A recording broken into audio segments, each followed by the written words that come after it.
I have quite a few issues with how exercises and training sessions are typically designed today, and I want to open up and talk about my issues. To explain what my problems are, I'll first give my view of what a normal training session looks like in many training groups and what types of exercises they include. So first comes the warm-up, naturally, and I would say that the warm-up typically involves running around in the hall and doing some either dynamic or static stretching, plus possibly working a bit with a rubber band, massage ball, or a foam roller. I think that warm-ups could be done better than they currently are done. I'll dedicate a video to this in the future, but basically my idea with how we can improve warm-ups is that I think we should make them fun and engaging rather than this mindless jogging around in the hall that currently is happening in many places. Then table tennis starts, typically by playing forehand to forehand, backhand to backhand, both players looping for like a minute each.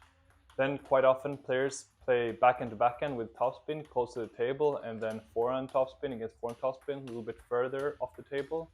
And after that, it's quite typical to start with a regular exercise like 2-2. In other words, playing 2 backhand topspins followed by 2 forehand topspins against backhand block in a repeated fashion.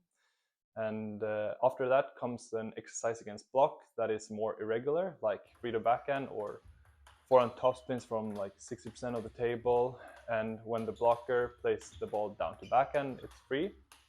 And the third exercise I would say typically involves like serving and receiving, and possibly playing short serve and receive either comes short to forehand or long to backhand and then free, or it could be an exercise against backhand block that starts with serve and receive.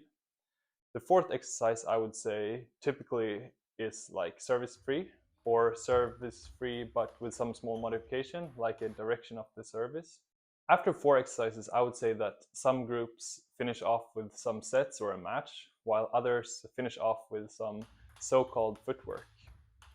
Anyway, this is my view of how training typically happens in many places, but of course there are variations too, so I understand that this is not accurate for all groups. Okay, so what about my issues with this kind of training? Well, my first issue is that we often aim for the racket of our practice partner. And then I particularly talk about when we're doing drills against backhand block. This could be any type of what commonly is referred to as footwork drills, or drills where you work on speed in shifting between backhand and forehand, which all typically are played against backhand block. The problem with this design of exercise is that it doesn't require us to read our opponent's movements or think about where it might be smart and effective to place the ball. We don't pick up on affordances since we anyway should aim at the racket of our training partner. And sometimes we must play in a direction that feels unnatural and that we definitely wouldn't want to play in match, but we do it just because the drill says so. Also, it doesn't encourage us to develop shots that are hard for our opponents to read, since we're just aiming at the racket anyway. Doing something unexpected becomes pointless, and I think that this kills creativity rather than fosters it. Next issue, which ties into the previous one, is that many drills are played against backhand block. So I think this is a problem because players often block balls that they would attack in a match. In other words, they play more softly than they would in a real game. Some think that the drill belongs to the attacker, and if the blocker starts attacking too much, the person doing the drill might get irritated. Either way, this means that as the attacker, you're not getting relevant feedback on your shots. Because in a match, a weak attack would result in your opponent attacking back at you.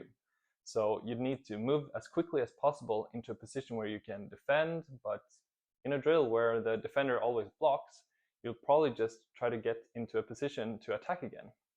And therefore, you won't pick up on what your opponent is doing and react to their movements, since they are supposed to block in a specific spot anyway. And you won't have to read your position and the quality of your shot and move in the most effective way in order to win the point. In other words, many parts of reading the game are lost, and you naturally won't develop this aspect then. Another issue that I see is that the defender doesn't get effective training either. Standing and blocking isn't really effective practice.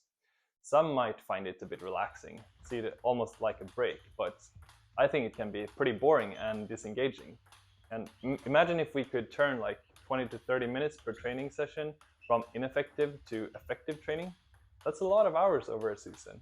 and it could make a big difference. An example of why it's not effective training is that it's very blocked in its design, which I have explained in a previous clip is not effective for motor learning. And there's very little reading involved. You stand in the back end corner and you don't have to read how the opponent moves their body to try to anticipate where the ball is going to come. Why would you? It will always come to the back end. For example, if two right-handed players practice and the one blocking plays the ball out wide to the forehand, you'll then see that she'll still be ready to play a backhand from way down in the backhand corner again. In a match, you'd probably see her move a bit to the middle to cover the angle out to forehand. And players actually do say sorry when they don't hit the racket of their training partner. When in practice, I think that it's a blessing when they accidentally play somewhere else on me, because then I can practice my reactions and shifting to forehand. You'll see that if the attacker accidentally hits the ball to the middle or forehand, the blocker is often caught off guard. Most players are set up for a backhand and just aren't mentally prepared for variations. You can test this on your training partner during your next session. Even though my criticism here regarding blocking with backhand, I do think that there has been a change over the past few years, at least in elite table tennis. And the change is for the blocking player to be more active during exercises and playing more aggressively. I like this development. Next issue is that many drills start without a serve. But isn't serving and receiving some of the most important parts of table tennis? I think a lot of people would agree, but I don't think that's reflected in how table tennis is trained. Typically, we start a few drills without the serve and then maybe do one that starts with a serve before moving on to free play, where we obviously begin with the serve. Starting without a serve makes things clean, which isn't realistic for match situations. Even if you enter a rally in a match, it often starts with a side spin serve and an open up or a flip, which means that there's often side spin on the ball, which affects how it kicks off the table. And we don't get to practice handling those aspects when we start without service. When we do start drills with a service, the receiver is often supposed to receive with a certain shot, quite often a push, possibly to a certain direction. This also removes the important step of taking in information and executing a shot that is effective based on that serve. It might also not be how they want to develop their receiving game anyway. I think too that when starting drills with serving and receiving, those shots are played as transportation shots to get to the drill. That means that we don't really try to win the point by doing high quality shots, but rather that they are a way to get the ball going. Some other issues that I have is that a lot of the drills we do are pretty blocked in their design. For example, warming up, doing 2-2 with forehand or a 2-point forehand drill. Another problem is that many players play drills at the same pace or tempo, which means more constant practice and less variable practice, which leads to slower learning. Another problem I see is that if you start a drill with a short serve followed by a long return and then an attack and then free to backhand, just as an example, then you'll often see that when someone throws in a long serve, the one receiving will struggle. And if the one receiving plays a short receive, when the attacker expects a long one, the attacker often struggles with that too. This tells you something about how much we are paying attention during drills and whether we are playing in a way that would work in a match. To me, it indicates that we are not taking in information and have already kind of decided beforehand. Another big problem is that we remove a huge part of the problem-solving aspect when we do regular drills. You don't need to assess and make decisions, which is a crucial part of table tennis. There's a basketball coach and YouTuber named Trevor Reagan, who I highly recommend. He often compares zoo tigers and jungle tigers. Both have the same genes, but one is severely limited and wouldn't survive for long in the jungle, while the other has learned to survive in the wild by being in the jungle. The jungle tigers had to develop and adapt to its environment to survive. Doing regular drills like 2 in each corner or back and middle, back and forehand is like being in a zoo. And blocking for someone who's doing 2 in each corner is even more like being in the zoo.